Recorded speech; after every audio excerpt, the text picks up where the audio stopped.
The management of chronic low back pain in the elderly, challenges and clinical considerations in a private MSK clinic.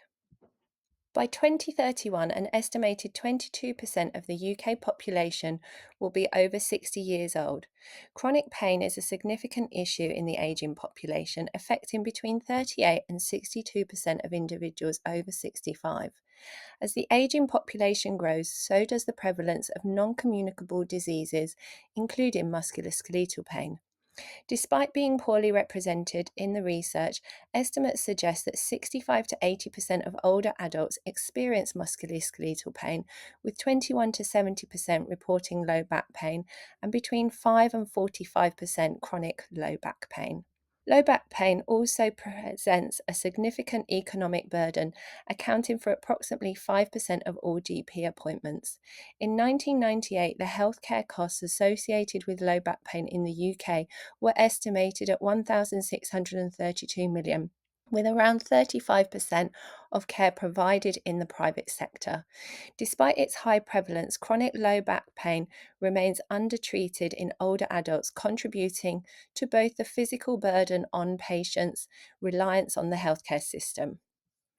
Psychological factors in chronic pain are often overlooked.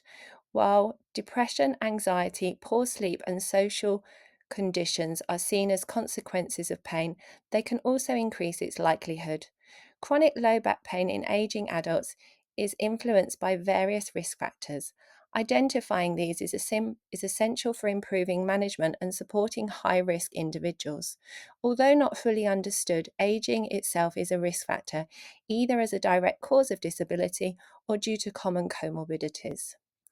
Non modifiable factors help predict vulnerability, while modifiable factors prevent opportunities for intervention. Targeted strategies like exercise, education, and psychological support can improve outcomes and reduce the long term burden of chronic pain.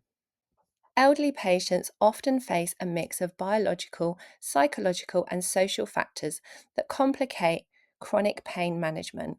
Multiple comorbidities alongside chronic pain can worsen health outcomes, requiring a holistic approach that addresses both the condition and its wider impact. Both challenges include age related tissue changes, slower healing, joint degeneration, and increased pain sensitivity. Polypharmacy and altered drug metabolism further complicate treatment, making recovery more difficult. Psychological factors such as catastrophizing and fear avoidance contribute to reduced movement, deconditioning, and disability. Cognitive decline can also affect pain perception, communication, and adherence to treatment. Social isolation and loneliness can reduce motivation and increase depression, making engagement in treatment harder. Financial constraints, limited healthcare access, and cultural beliefs, such as viewing pain as a normal part of aging, can also be barriers.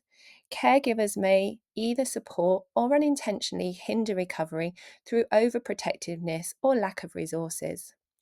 Misinformation and poor pain education lead many patients to believe that rest is better than movement, limiting their willingness to engage in rehabilitation.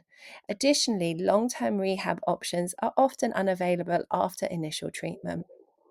The healthcare system itself can be a barrier, with an over reliance on passive treatments like manual therapy and medication rather than active, movement based approaches. Expanding access to multidisciplinary care, education, and self management strategies is essential to improving long term outcomes and quality of life. As a private MSK clinic, I treat a wide range of patients, including elderly individuals with low back pain, osteoarthritis, and mobility issues. Many seek care due to failed NHS treatment, long wait times, or preference of non medication approaches. Patients often have strong pain related beliefs, high levels of catastrophizing, and fear of movement. Many expect passive manual therapy, viewing treatment as something done to them rather than an active process. Shifting from passive to active care is essential but challenging in private practice, as patients may seek care elsewhere if their expectations aren't met. A gradual transition combining passive treatment with pain education and movement based rehab can help foster management and long term recovery. Successful pain management begins with patient education and a strong therapeutic alliance. Meeting patients where they are, addressing their concerns, and setting realistic goals are key to improving their outcome. Instead of short term symptom modification, the focus should be on building movement, confidence, and function. Three key strategies to achieve this are incorporating pain neuroscience education and educating patients that pain does not always mean damage and that movement is not causing further degeneration, alongside how movement can reduce pain, increase strength and balance, and lead to better quality of life. Utilizing active rehabilitation, including gentle mobility exercises, strength training, and balance work, helping patients to build confidence in movement while ensuring the exercises are functional and aligned with their goals. Implementing mind body approaches such as breathwork, somatic awareness, mindfulness to help modulate pain perception and develop coping strategies. These strategies help reduce pain, catastrophizing, fear avoidance, and improve self efficacy. Lansbury found that older adults preferred self administered pain management strategies over prescribed treatments, which has important clinical implications. Many patients in my clinic express a reluctance towards NHS physiotherapy, typically prescribed by a GP, often feeling it offers little choice and primarily consists of an exercise sheet. This perception can contribute to disengagement. Understanding a patient's non preferred strategies can improve adherence and outcomes. Many patients in my clinic seek alternatives to medication, fearing it will mask symptoms and worsen their condition. Educating them on the role of short term pain relief in recovery can help them shift these concerns. Similarly, patients seeking passive treatments can benefit from understanding that while these offer temporary relief, they also provide an opportunity to introduce movement based strategies for long term improvement.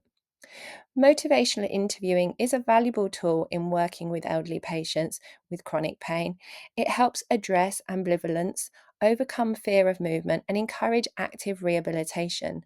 By fostering self efficacy and promoting self management, motivational interviewing reduces reliance on medication and passive care, improving mobility and independence.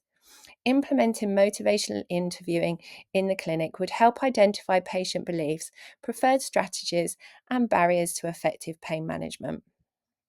Managing chronic low back pain requires a multidisciplinary approach, yet collaboration is often easier within an NHS setting than a private practice. In private care, patients must either pay for each service individually or seek additional NHS support, creating a gap in coordinated care. Many NHS professionals do not engage with private practitioners, leaving both patients and clinicians in a challenging position. As a result, private practitioners often take on a broader role to provide a well rounded support. In my clinic, the first step in improving treatment is building upon implementing motivational interviewing to understand patient beliefs, ensure they feel heard, and improve engagement with their treatment plan. Pain neuroscience education is integrated throughout posters, leaflets, books, verbal discussions, and emailed resources to help patients shift away from the pain equals damage belief. Movement rehabilitation is tailored to each patient, ranging from breathing exercises to strength training, ensuring accessibility and relevance. Passive manual therapy is minimized and always combined with pain education and movement rehab. We are also exploring additional psychological informed therapies to enhance patient care. Future improvements include telehealth, group education, movement therapy sessions, and bridging the gap between private and NHS care within the local community. To summarise, chronic low back pain in the elderly is a biopsychosocial challenge that both contributes and results from physical, emotional, and social disability. Improving outcomes requires shifting from passive to active movement based care while enhancing patient and societal understanding of chronic pain. Treatment should be integrated, neuroscience educational, functional movement, strength training, and psychological support. Greater interdisciplinary collaboration and policy changes can improve access to care and enhance patient outcomes and the burden on the economy.